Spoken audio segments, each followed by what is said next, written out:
Welcome to our 12-inch circle plaque project. Today is day one. We are going to be starting with our background color or accent stripe today in class. Next class we will be adding a salutation or greeting to it. And last class we are going to add either a bow or some kind of swag, and then also our hanger here. So without further ado, we're gonna get started, but first I wanted to show you, these are just two samples. This one is one, it's pretty basic, just says welcome. This has a white stripe. I did add some accent to it, which I didn't have a ton of success with, so we're gonna avoid this part. But this one right here is one that I did on a gradient where it started with white, transitioned to a medium blue, and ended with like a bright blue.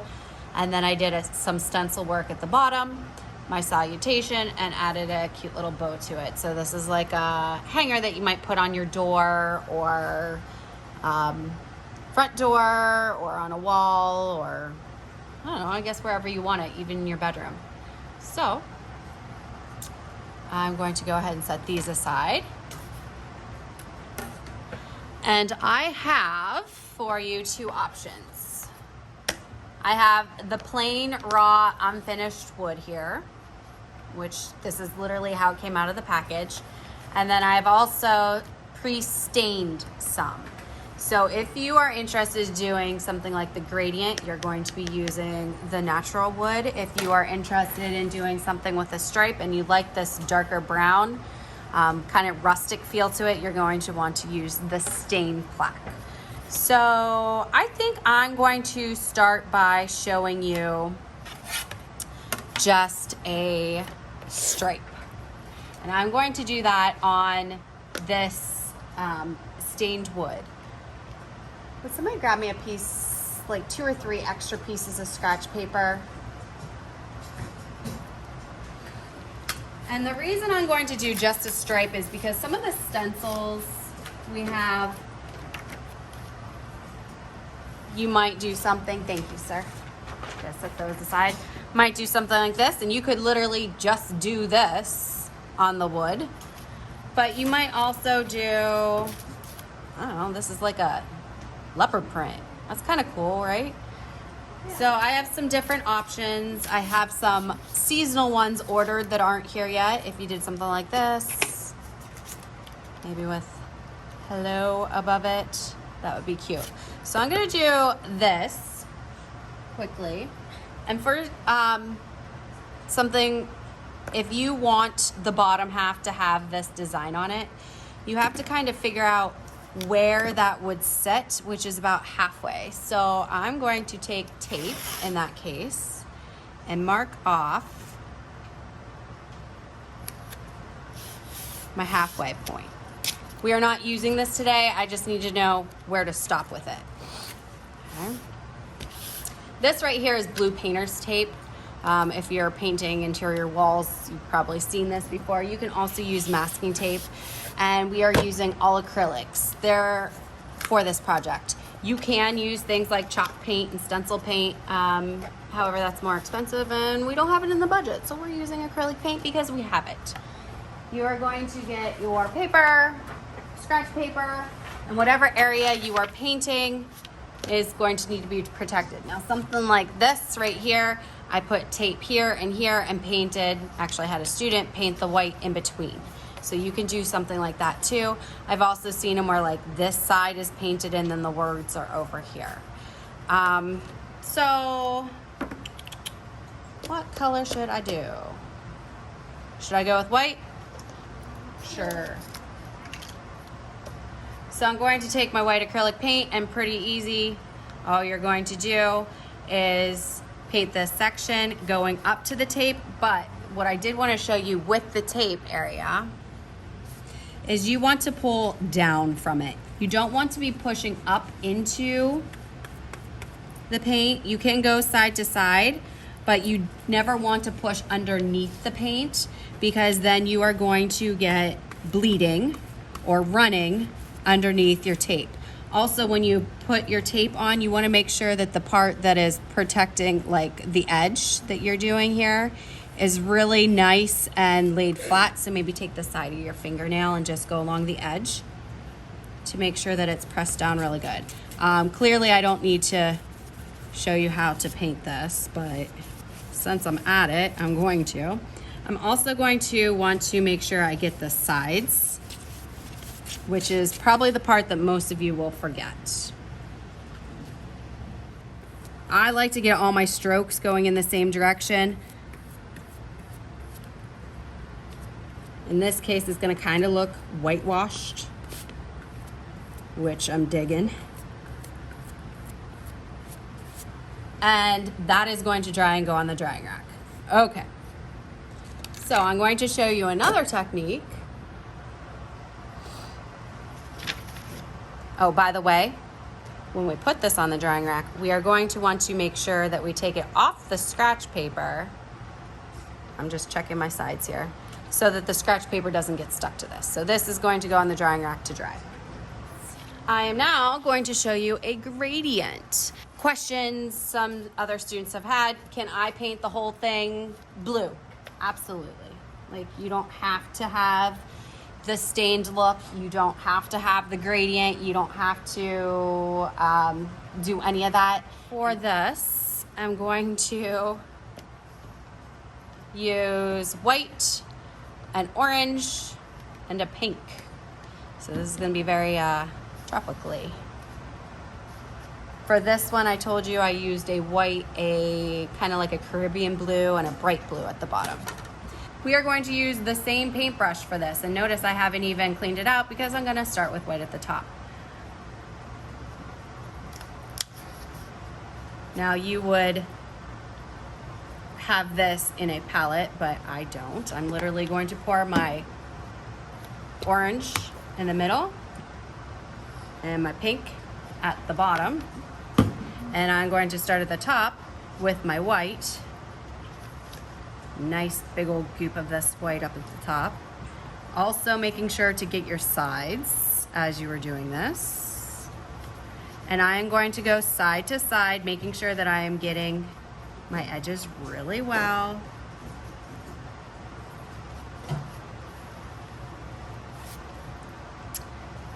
All right, and I'm gonna bring it down to my brushes dry, and it's starting to dry out. That's perfect.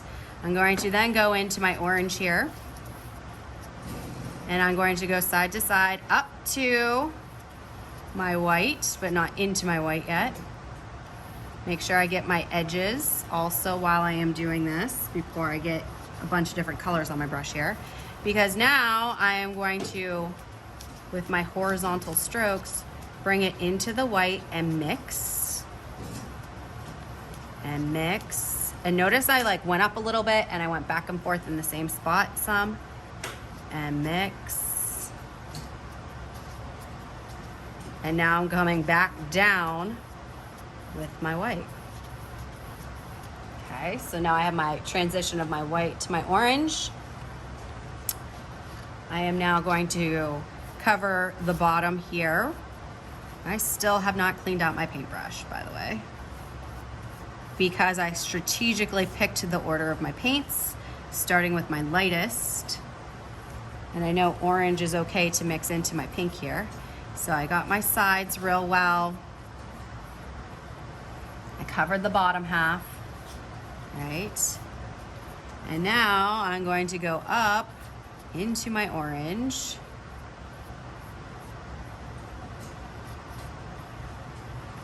And I don't want to lose my orange. So being that this pink is really, really wet, and it's a lot flowier than the other, I'm gonna just like clean out my brush. The thing is, you don't really want to wet down your brush. Dry brush works best. So I'm kind of cleaning it out, drying it off, and now I'm gonna start in my orange again and pull the orange into the pink. Maybe back up a scotch to blend in between.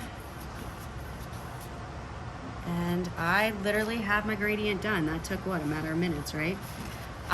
Make sure, like I said, your edges, I'm seeing that I missed some of this. I probably don't want to take my pink of my brush right now on there. So this is where you might get a little bit dirty. I'm just gonna slide my fingers around the edge to make sure, from my white into my orange.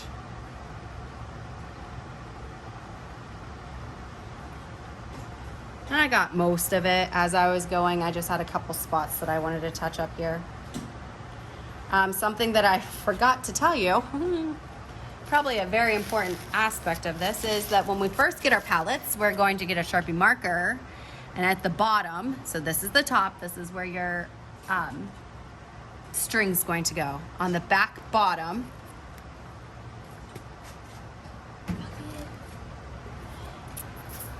you're going to put your name, class code, and the year. Oh, I have pink on my finger. I hope I didn't get that on the front. Name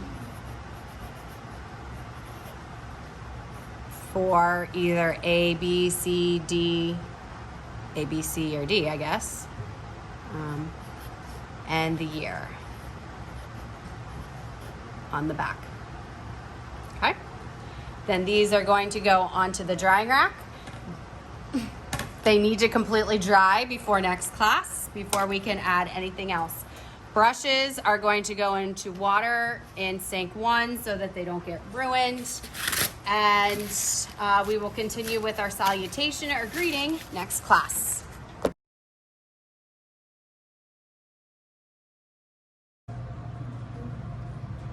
Welcome to day 2 of our plaque designs. We are going to put our salutation or greeting on here today. So we have a variety of different stencils.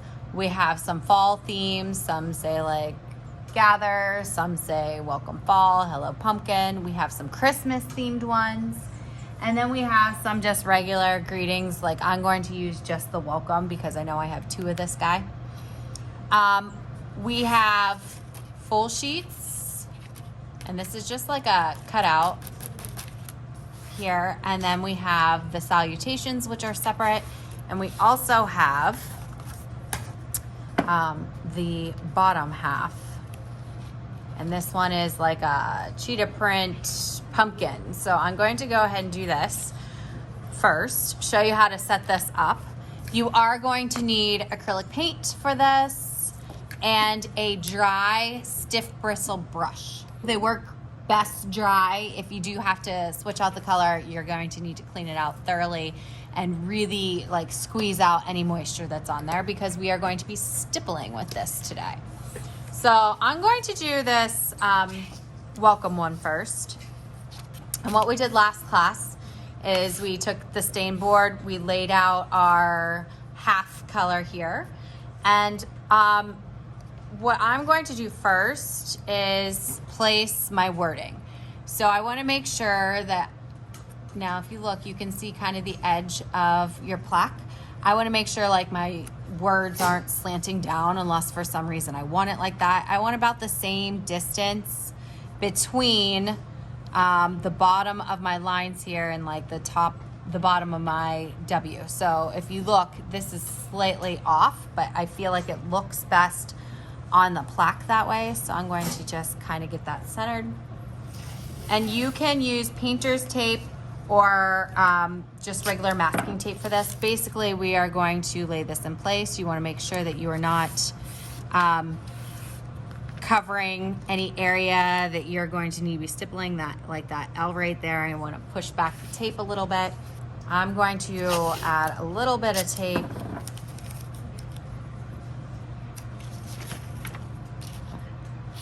I want to make sure that I'm not covering up my design too much though. So I'm going to add a little bit of tape right here to hold that in place, and a little bit of tape right here. When I say I'm not covering up my design, I know that I need to put this on here, so I want to make sure I'm not cutting off. Oh, I probably could have put a whole piece of tape there. I'm going to tear this piece in half.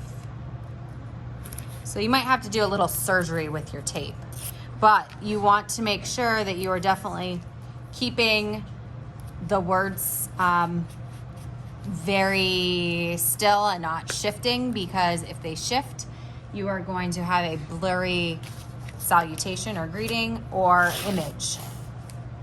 So then I'm going to take this guy and lay this one down. Now I'm going to lay it right along that white that I have there.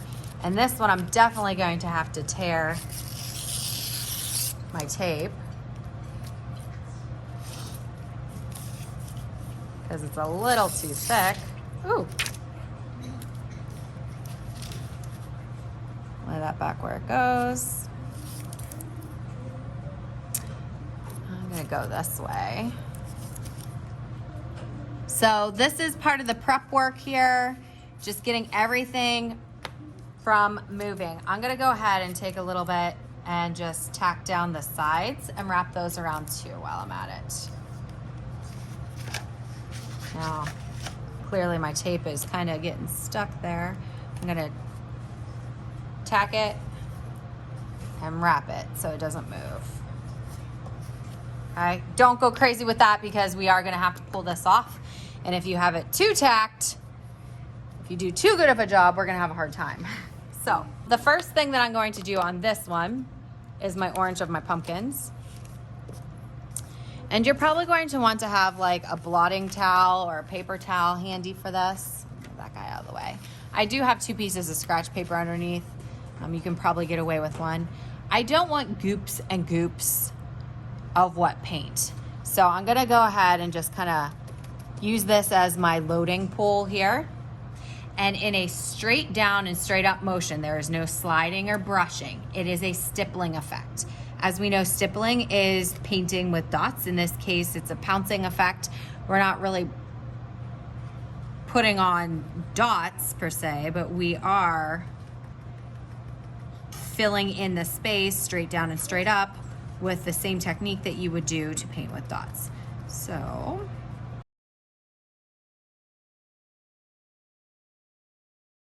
notice I haven't reloaded my brush yet. It's still going. If it looks like you missed a spot, just go over the same area again, but make sure you aren't sliding or wiping your brush. You're going straight down and straight up. So I have about half of this done with one load of paint.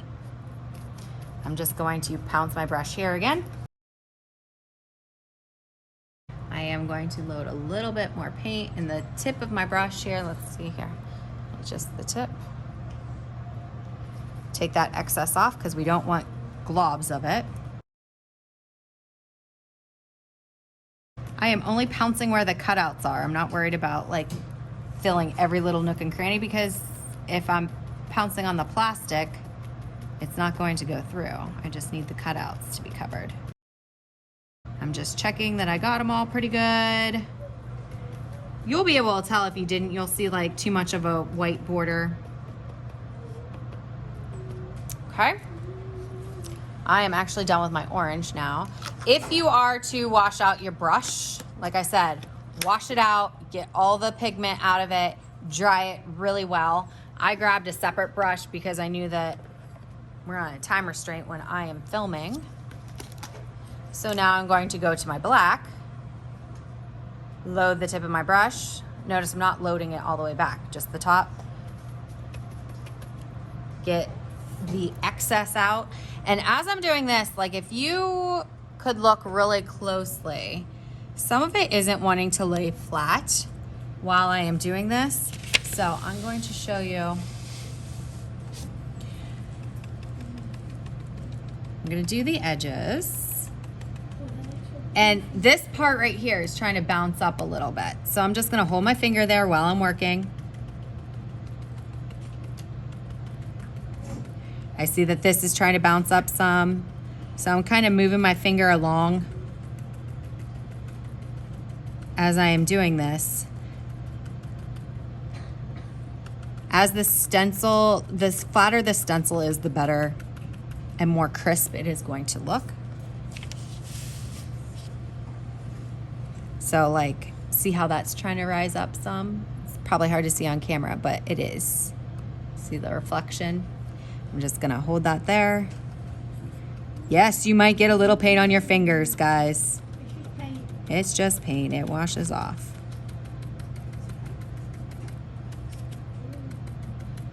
This M is definitely gonna try to bounce up here. The more complicated and the more cutouts there are, the trickier it is. The more you have to pay attention to where you are doing this and making sure that it lays flat.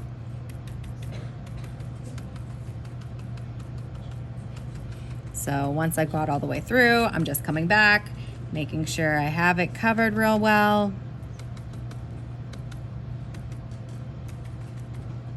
Okay, I'm gonna set that aside, zoom out for you guys. Now, it does not hurt to let this dry on there. In fact, I'm gonna have you guys leave it like this and I will remove it later. So you are not doing this part, but I did want to reveal it on camera for you. I'm going to ever so carefully pull off my edge tape. You are not taking off the tape or the stencils today. Because you have to be careful. I don't want you to get this backwards. I'm going to maybe pick it up if I can get my finger underneath an edge.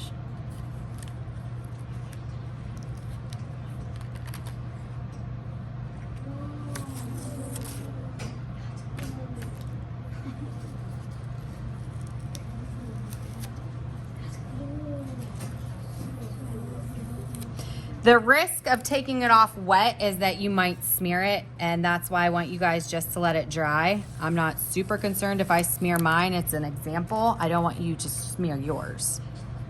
So you are absolutely leaving this on.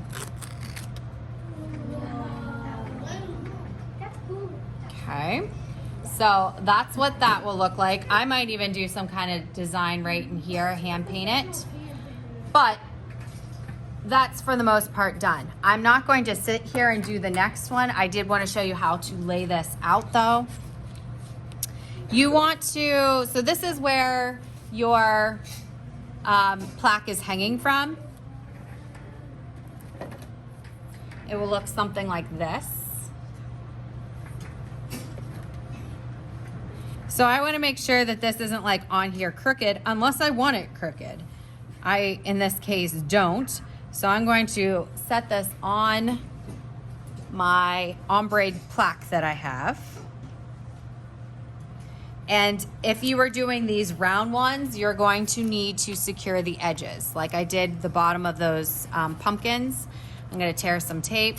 Masking tape will work just fine for this. And secure it in probably about 6 spots all the way around.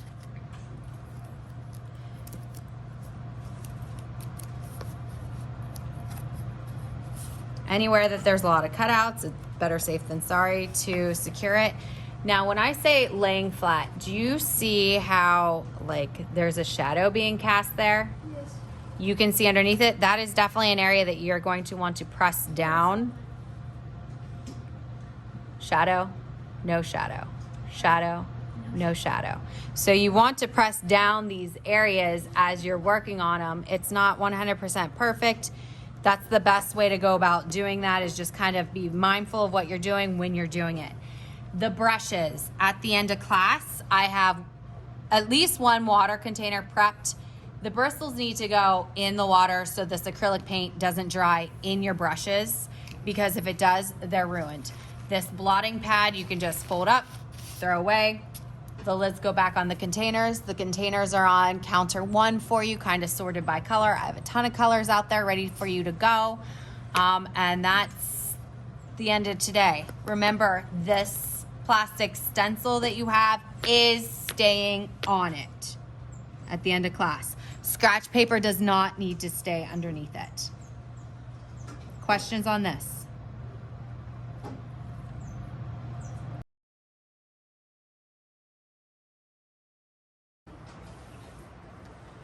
Welcome to our final day of our plaque project. Today we are going to add our little finishing touches. We are going to add the hanger to it.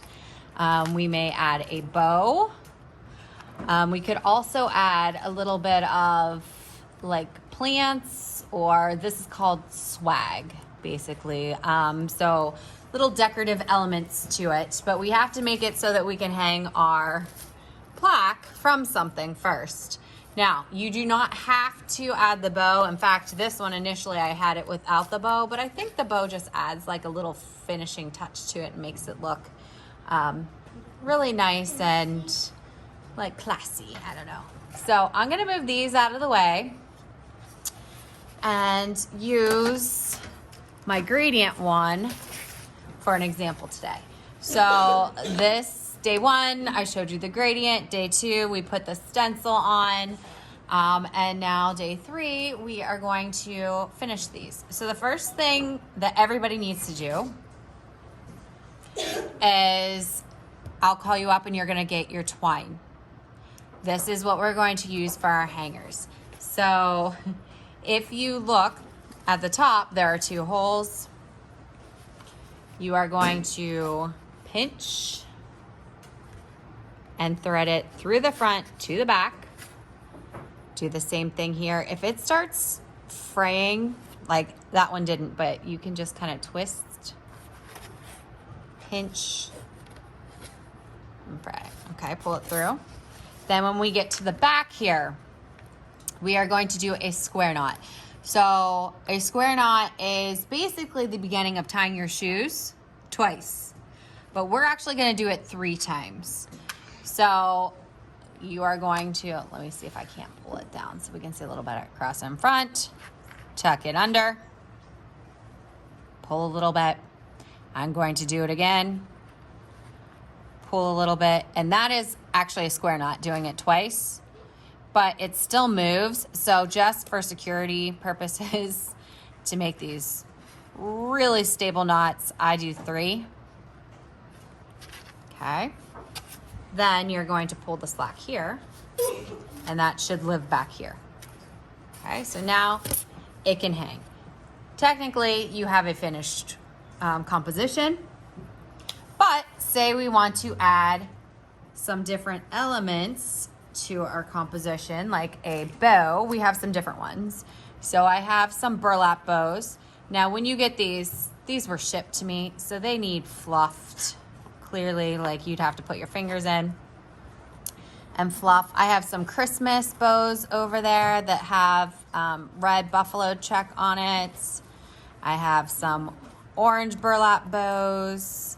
Now this is just this year. Maybe if we are watching this in the future, I have some different options. But I like the bows that have the wire. If you look, it'll hold its shape. So that's what I suggest when you're picking a bow, or these other ones that I'm going to show you here in just a second. These are actually like this kind of bow. I have a whole variety of these in all kinds of different colors. There's iridescent over there. There's pretty much every color. They might be a little picked over at this moment, but I'm going to show you how to assemble one of these bows.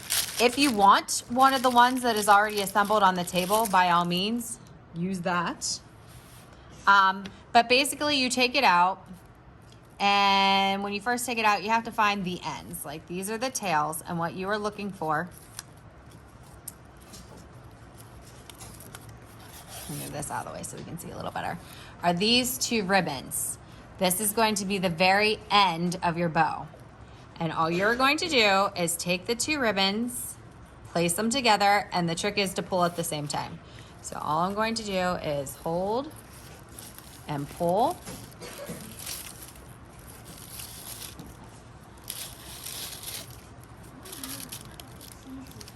And you pull it into a perfect bow.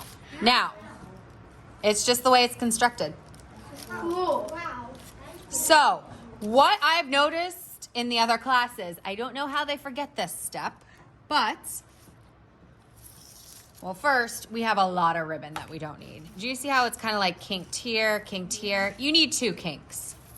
We are going to, I'm going to put a bin over on the clay table. We are going to save this extra ribbon right here. because I have another class using it to decorate their project for display. So I'm just going to save this, and it's going to go in the tray. But let me get that out of the way. What other classes are missing is, yes, I pulled this and it's a ribbon, but it's not going to stay like that if you don't knot it once, Twice. knot it twice. Okay, now it's going to stay a bow. If not, it just like kind of comes slowly but surely comes apart. So, so that's how you do the bow. We have the burlap. I'm gonna show you how to do the swag quickly. So I really like this green. It just gives like a little pop of color. I'm not sure I'm actually going to put this on mine because I feel like with my words around here, it would get too busy. But if I did want swag, I would take my 2 pieces, one from each side.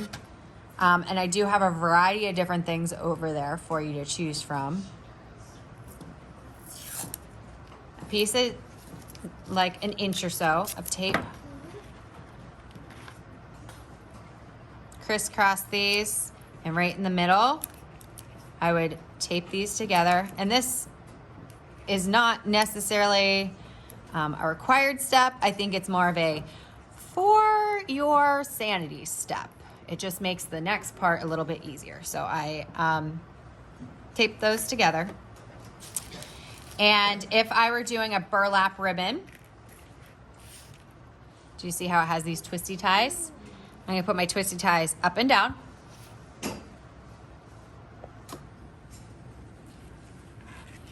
I would lay my swag in here and crisscross them repeatedly, okay? I don't want to do too much of that because I want to show you how to attach it to the purple ribbon. So I would do this 3, 4, maybe 5 times, and then it would look something like that, okay? And I could even put that right there. But that really covers a lot of what I have going on in this picture, so I'm not going to do the swag on this one, but I'm gonna untwist this so that I can show you how to attach it to the colored ribbon. You would just find the bottom where you tied your knots, lay that in there, right in the center, and super tightly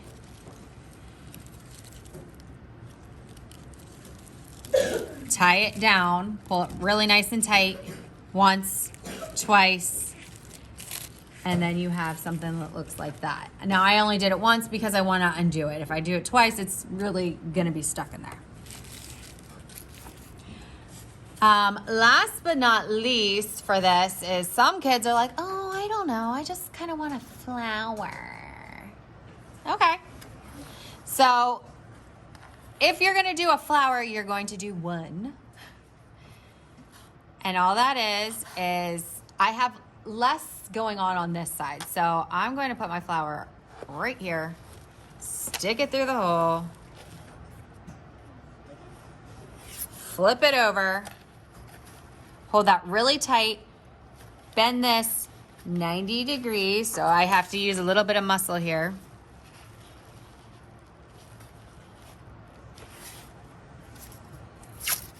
Masking tape. Tape it down, and it's something like that. Oh, nice. Okay. Oh, nice. I'm not a flower girl, so I'm actually gonna take this out.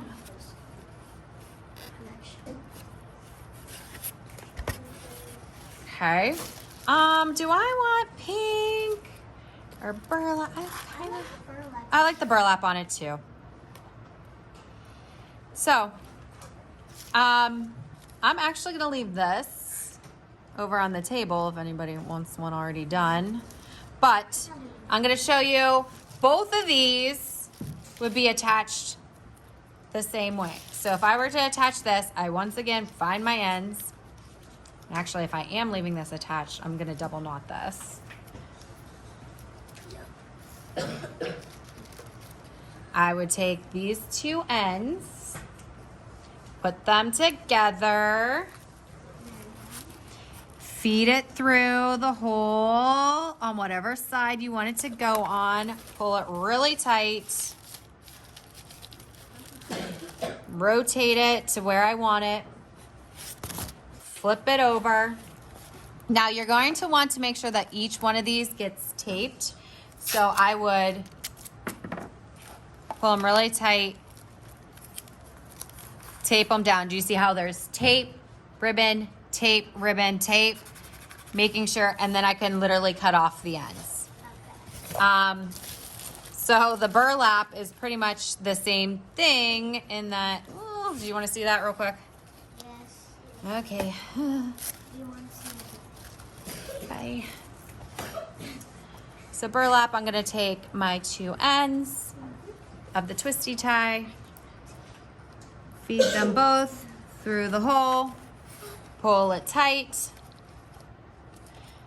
Don't worry if it gets squished, you can always like pop it back up, pull it tight, separate my two pieces so that the tape, it's tape, twisty tie, tape, twisty tie, tape. Really squish those down. Now that I've kind of squished my bow, I'm gonna just like fluff it back up some.